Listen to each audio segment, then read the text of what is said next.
Lindsay here, the Frugal Crafter. By much request, I am going to review the Alizarin and Rowney Aquafine watercolors. I had a few in tubes and I swatched them out a while ago and I wasn't that impressed with them, so I wasn't going to do a review because I didn't know how old those tubes were, and I didn't think it would be very fair. I don't even know where I got the tubes. I don't know if somebody gave them to me or I picked them up in a bargain bin or what.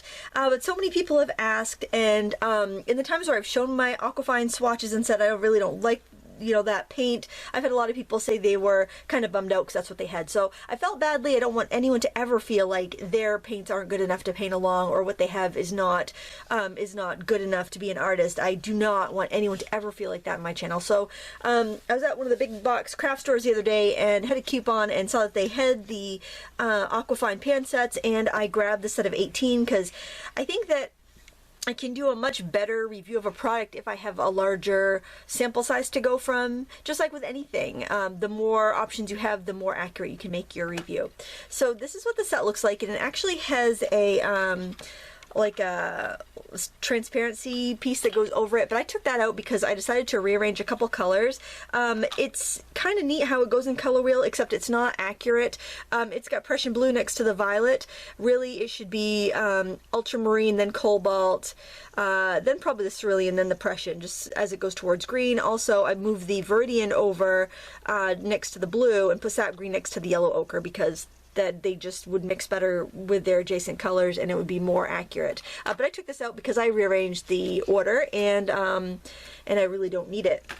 So the palette itself has two little cups that come out, and these can be used for mixing washes, or I actually had put water in both of these, one for rinsing my brush and one for getting fresh water, and it worked pretty well. And the plastic, it's not really thick, but it's not brittle. It reminds me of the plastic that my Jones and Zoltan Zabo palettes are made out of, so it's fine. And this seems to be pretty thick and durable. There's no pan holders, there's no half pan holders in here. These are in the actual molded cavities of the palette, and it comes with this number 4 round brush, which I actually think the brush is really nice. I did some samples with that brush. Let me show you those, and then we'll do a demo together. What I did was I decided to work on some macaroons. I'd wanted to paint macaroons. I thought, oh, what the heck, I'll paint some macaroons with this. So I played with the colors and did some macaroons. Then I did a little like kind of raspberry cheesecakey tart. And I think it's because I just started a juice fast. So it's like, oh, everything looks so delicious. So I also painted a cupcake. They obviously, you can paint with them. You can mix colors. They'll mix fine. If you have them, use them. With my blessing. That's absolutely great. I also swatched out the colors here, and then I also swatched them on black, and I was pleased to see that most of them were transparent. The cerulean blue was fairly opaque. Some of the reds you could see a little opacity, yellow ochre, and then of course the white is opaque.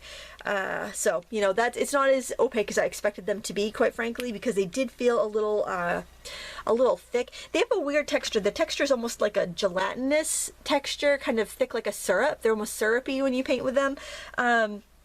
So these are the colors in this 18 set. The colors are bright and vivid. Some of the pigments that they used, and I could not find the pigment stuff information on the package. I went to the website, I was looking at the color swatches, couldn't find it. I finally found on the Alizarin Rowney website a PDF spreadsheet where they had all of their products listed with pigments, and that's how I transcribe my pigments around.